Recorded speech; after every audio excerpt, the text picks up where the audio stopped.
नमस्कार दोस्तों, फिर से आप सभी का स्वागत है ग्रो बड़ी मोटिवेशन चैनल पे।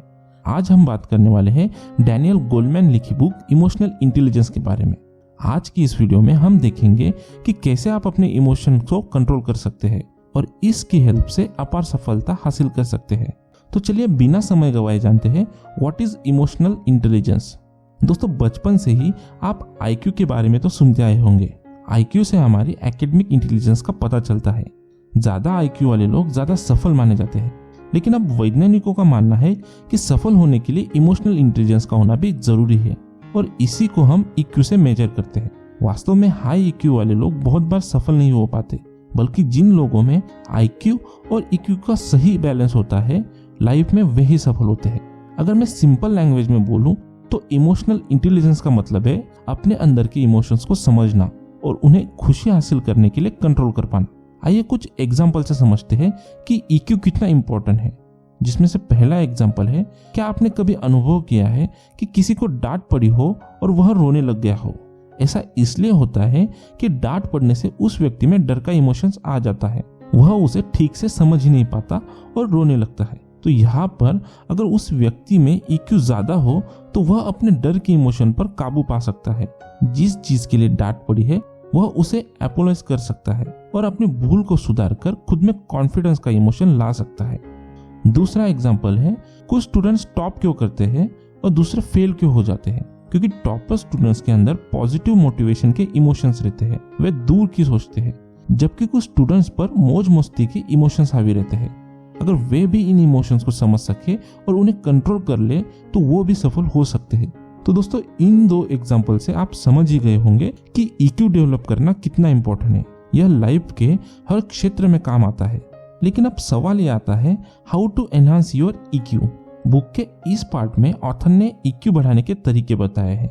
इन्हें सीख कर आप भी अपना EQ बढ़ा सकते हैं, जिसमें से पहला है सेल्फ अवेयरनेस। दोस्तों, अगर आपको अपनी EQ बढ़ानी है तो सबसे पहले आपको अपनी सेल्फ अवेयरनेस बढ़ानी होगी। सेल्फ अवेयरनेस का मतलब है आत्मज्ञान, यानी कि खुद को जानना। बहुत बार हमें यह पता ही नहीं होता है कि हम जिंदगी में आखिर चाहते क्या है। बहुत सारे लोग खुशियों के पीछे भागते हैं, लेकिन उन्हें यह पता ही नहीं होता कि उन्हें खुशी मिलेगी कैसे। बहुत से लोग सिर्फ भेड़ चाल में चलने लग पड़ते हैं। उन्हें लगता है कि सरकारी नौकरी मिल जाने से उन्हें खुशी मिल जाएगी, लेकिन यह सच नहीं है। जितने भी सरकारी कर्मचारी हैं, वे खुद अपनी 9 से 5 वाली जॉब में फंसा हुआ महसूस करते हैं। इसी तरह कुछ लोग सोचते हैं कि बड़ी गाड़ी और बंगला मिल जाए तो वे बहुत खुश हो जाएंगे, लेकिन बहुत से अमीर लोग तरह तरह के कष्टों में उलझे रहते हैं। कुछ तो डिप्रेशन से पीड़ित होकर सुसाइड तक कर लेते हैं, बहुत से ड्रग्स लेने लगते हैं। तो इस तरह सबसे पहले हमें जानना होगा कि हम आखिर जिंदगी में चाहते क्या है। इसके लिए आपको अपने अंदर सेल्फ अवेयरनेस बढ़ानी होगी। लेकिन सेल्फ अवेयरनेस के रास्ते में सबसे बड़ी रुकावट होती है हमारे अंदर इमोशन का कंफ्यूजन। दिन भर में हमारे अंदर लगभग 60,000 तरह के विचार आते हैं, जिनसे हमारे भीतर इमोशन का कूड़ा इकट्ठा हो जाता है। इससे ब्रेन बहुत ही कंफ्यूज हो जाता है और हम सेल्फ अवेयर नहीं हो पाते। इन सब को दूर करने के लिए ऑथर ने कहा है कि सबसे पहले अपनी जिंदगी से डिस्ट्रैक्शन को हटा दें। फोन और टीवी का इस्तेमाल बहुत ही ज्यादा कम कर दें, क्योंकि इन दोनों की वजह से आपके अंदर इमोशन की सुनामी आ सकती है और आपका दिमाग इन फालतू के विचारों को प्रोसेस करते करते परेशान हो जाता है। इससे आपके अंदर के क्रिएटिव आइडियाज गायब हो जाते हैं। इसलिए यह जरूरी है कि आप हर डिस्ट्रैक्शन से दूर रहें। ऐसा करने के बाद आप आंखें बंद करके मेडिटेशन करें और अपने इमोशंस को महसूस करें। अगर आप दुखी हैं तो आप उस दुख को महसूस करें, फिर उस दुख का कारण जानें और उसका निवारण ढूंढ लें। इससे आपको अपनी प्रॉब्लम का सही से पता चल पाएगा। इसके बाद ब्रह्मांड का शुक्रिया करें। इससे आप में पॉजिटिव एनर्जी भर जाएगी और ब्रह्मांड आपको और देने लगेगा। इस टेक्निक से आप सेल्फ अवेयर होंगे, यानी अपने आप को जानने लगेंगे और आपके जो असली इमोशंस है आप उनके करीब आएंगे। आपको भेड़ चाल में चलने की जरूरत नहीं रहेगी। आप वही काम करेंगे जिसे करने से आपको खुशी मिलती है। 2. Channelize your emotions. अपने इमोशंस को एक सही दिशा में चैनलाइज करना सीखें। अगर किसी बात से गुस्सा है तो उस गुस्से को निकालने के लिए आप एक्सरसाइज का सहारा ले सकते हैं। अगर कोई फ्रस्ट्रेशन है तो उसे चैलेंज में कन्वर्ट कर सकते हैं। जैसे अगर पड़ोसी ताने देते हैं तो आप मन ही मन यह डिसाइड कर सकते हैं कि एक दिन आप बहुत ही सफल इंसान बनकर दिखाएंगे। फिर उस कार्य में जुट जाए, न कि गम के सागर में डूब जाए और न ही किसी एडिक्शन में फंस जाए। इसी तरह से अगर आपके मन में गम या दुख का इमोशन है तो उससे बहुत ही क्रिएटिव काम कर सकते हैं। आपने देखा होगा कि जितने भी आर्टिस्ट हैं वे अपने संघर्षों की पीड़ा को अपनी कला में डाल देते हैं और ऐसे उनके मास्टरपीस बन जाते हैं। तो इस तरह किसी भी इमोशंस को आप आउटबर्स्ट में कन्वर्ट ना करें, बल्कि उससे एक पॉजिटिव डायरेक्शन दे सकते हैं। इससे भी आप इमोशनली इंटेलिजेंट बन पाएंगे। 3. Motivate yourself. बहुत से लोग आजकल छोटी छोटी बातों से दुख और निराशा में डूब जाते हैं और धीरे धीरे डिप्रेशन के शिकार हो जाते हैं, क्योंकि वे अपने इमोशंस को कंट्रोल करना नहीं जानते। जिंदगी में तो सुख दुख आते ही रहेंगे। अगर कभी कोई दुख आ जाए तो अपने आप को खुद ही मोटिवेट करना सीखे। इसके लिए आप कोई सेल्फ हेल्प की मोटिवेटिंग किताब पढ़ सकते हैं। अगर आपको पढ़ना बोरिंग लगता है तो इस चैनल पे आपको तरह तरह की सेल्फ हेल्प बुक की समरी मिल जाएगी।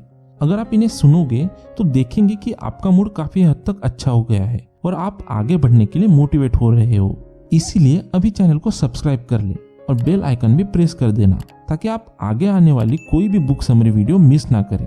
दोस्तों याद रखें, वक्त कभी भी एक जैसा नहीं रहता। कभी बरसात होती है तो कभी पतझड़, कभी सर्दी तो कभी गर्मी। इस तरह से कोई भी सिचुएशन एक जैसी नहीं रहती है। छोटी छोटी चीजें करके भी आप खुद को मोटिवेट कर सकते हैं।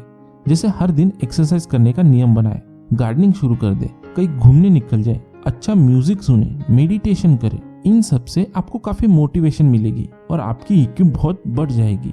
4. Recognize emotions in others.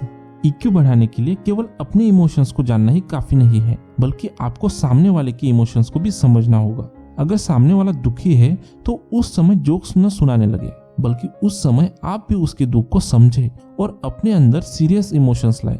इतने से ही सामने वाले के मन में आपके लिए सम्मान आ जाएगा। फिर आप सिंपैथी के इमोशंस का इस्तेमाल कर सकते हैं। सामने वाले को उचित मोटिवेशन दे, लेकिन इसके लिए उसको क्रिटिसाइज न करें, क्योंकि वह पहले ही दुखी है। आपकी बातों से और भी दुखी हो सकता है। अगर आपके अंडर लोग काम करते हैं तो उनके काम में बेवजह फॉल्ट ना निकालें।